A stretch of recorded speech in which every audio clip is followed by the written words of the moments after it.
Hi! It's Friday, October 17th, 2008. I am Marcel Gagné, your host for WFTL Bytes, your occasiodaily FOSS and Linux news show. The theme of today's show is evil. At least the first half of the show anyway. But before I get into that, I gotta get on my press hat. Okay, so I gotta put on my press hat.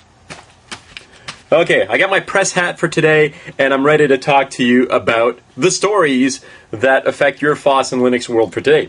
The very first thing I want to touch on is kind of a micro-evil, and it's, it's good, and it's not evil, because first of all, the company's motto is, don't do evil. Yes, I'm talking about Google. Google managed to get onto this newscast yet again. Their Android phone, due to be released any day now, actually, has come under scrutiny today because it was discovered in the fine print of their license agreement that they have a kill switch, very similar to the one that the iPhone got beat up for a little while ago. The whole idea being that at Google's sole discretion, they can remotely remove applications that are installed on your phone if they decide that there's some reason they shouldn't be there. And, of course, that has people, a little upset about the whole notion. And, however, on the bright side, Google says that if they remove your applications, they'll pay you for whatever you paid for the things in the first place. Feel better? Well, if you do feel better, I've got another story for you. This one coming from, and you'll recall that we do talk occasionally about security on this broadcast, comes from China. Now that the reporters and all those nasty foreign eyes are gone from China, the Great Firewall is back, and it's badder than ever. As you know, occasionally Chinese dissidents will go into internet cafes, to blog about what's happening in the country and so forth. Well, no more! No more! The Chinese have decided that they will now require everyone who goes into an internet cafe to submit their ID card and be photographed by a camera before they actually access anything on the system there. And all this information is going to go to the Cultural Law Enforcement Task Force. It almost sounds like a good thing. Cultural law. Culture. It has something to do with culture.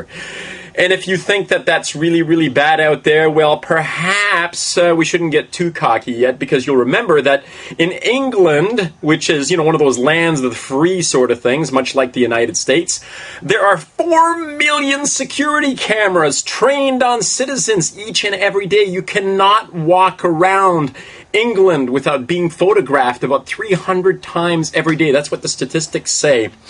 Of course, it's a good thing. I mean, could be worse. You could be in Australia, where they've decided that they are going to filter internet content for each and every single citizen of the country. Yes, there's $125 million, that's not billion, $125 million plan to filter everything.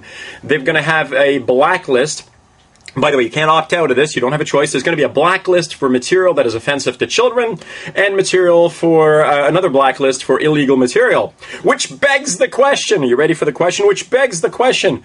So what you're telling me then is that the blacklist of illegal material is probably okay for kids, since they're two different lists and you can opt out. So if you decide to go for the list of material which is bad for kids, the kids get to see the illegal material. Did I get that correctly? Because that sounds just a little bit weird to me. It's a good thing we're living in a free country where information is free and nobody is watching us. What? People are watching us? Crap. Oh, sorry. Well, listen. On that note, I suppose I should probably give you some good news. Dillo, the super lightweight graphical web browser, which, by the way, runs like stink. It's actually really, really kind of cool, although it's not quite as fancy and flashy as a Firefox or an Opera, has just come out with version 2.0 after 8 years. Yeah, dillo.org. You should probably check it out. It relies on the bleeding edge FLT2K, or FLTK2 rather, package if you want to build it. But now it includes tabbed browsing, anti-alias, control over the loading of images. It has an even smaller memory footprint. Can you believe it? 50% smaller than before. Less dependencies. Better rendering. You got to check it out, dillo.org. By the way, if you happen to be like me running Mandriva 2009, I'll actually put my built packages. I built it today and checked it out. It's kind of cool. Built packages, links below. You can download it and check it out for yourself if you're running Mandriva 2009. If you go to the dillo.org site, by the way, they have packages for other distributions, and of course they have Source.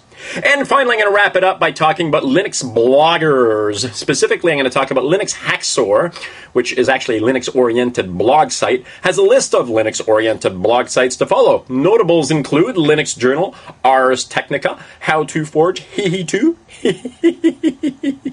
and even Linus Torvalds, who actually doesn't talk much about Linux in his blog, only a couple of times, but I guess the guy's following it because it's Linus. I mean, after all, you know, Linus, Linux, and all that sort of stuff.